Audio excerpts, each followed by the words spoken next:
नमस्कार,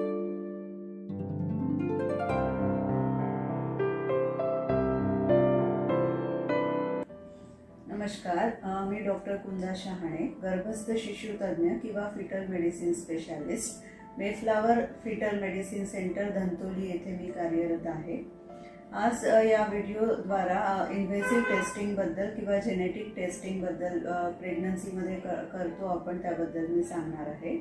प्रेग्नन्सीमध्ये कुठलीही high risk आली डाऊनसाठी किंवा मदर फादरला सिकल सेल असेल किंवा कुठलंही अनुवांशिक जेनेटिक प्रकाराची टेस्टिंग आपल्याला प्रेग्नन्सीमध्ये करायची असेल तर ती आपण 3 प्रकारे करू शकतो।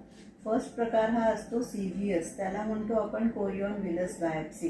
3 महिने पूर्ण झाले 11 ते 12 आठवड्यात आपण ही टेस्ट करतो। ह्यातनं आपल्याला जेनेटिक मटेरियल मिळतो कोरियन विलस सॅम्पलिंगमधून आणि त्या जेनेटिक मटेरियलवर आपण ती पर्टिक्युलर टेस्ट करतो।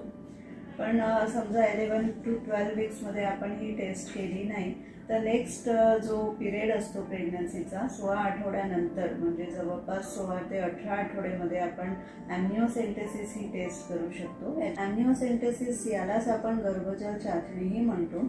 गर्भजल म्हणजे बेबीच्या आजूबाजूला जे ॲम्निओटिक फ्लूइड असतं ते आपण काही प्रमाणात 10 ते 15 ml प्रमाणात आपण ते काढतो। त्याच्यामध्ये बाळाचे जे सेल्स असतात त्याच्यातनं जेनेटिक मटेरियल एक्स्ट्रॅक्ट करून आपण त्याच्यावर पर्टिक्युलर टेस्ट ही करतो।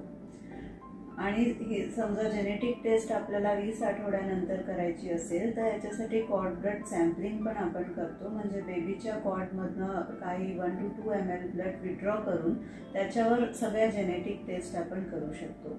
तर कुठलीही टेस्ट ही करण्यासाठी पर्टिक्युलर प्रेग्नन्सीचा पिरियड हा इम्पॉर्टंट असतो। पहिल्या 3 महिन्यामध्ये आपण कोरियन विलस बायोप्सी करतो।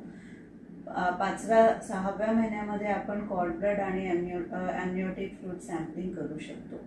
इन्व्हेसिव्ह टेस्टिंगमध्ये बऱ्याच प्रमाणात आता स्किल्समुळे कुठलाही धोका नसतो आणि याच्यामध्ये 100% रिझल्ट्स हे आपल्याला मिळतात। कुठला पण प्रॉब्लेम असेल, डाऊन्सबद्दल जाणून घ्यायचं असेल, सिकल सेल, थॅलेसेमिया किंवा कुठलं पण अनुवांशिक आजार त्याचं निदान हे अर्लिएस्ट 12 आठवड्यात आपण करू शकतो CVS करून किंवा 5व्या महिन्यात ॲम्निओसेंटेसिस करून करू शकतो आणि त्याच्यामुळे आपल्याला अश्युरन्स मिळतो की नाही आपलं बाळ नॉर्मल आहे आणि पुढे आपल्याला प्रेग्नन्सी कंटिन्यू करायची आहे। अजून काही याच्याबद्दल आवश्यक माहिती हवी असेल तर नक्कीच मेफ्लावर फिटल मेडिसिन सेंटरला व्हिजिट करा आणि फर्दर माहिती मिळवून घ्या। धन्यवाद।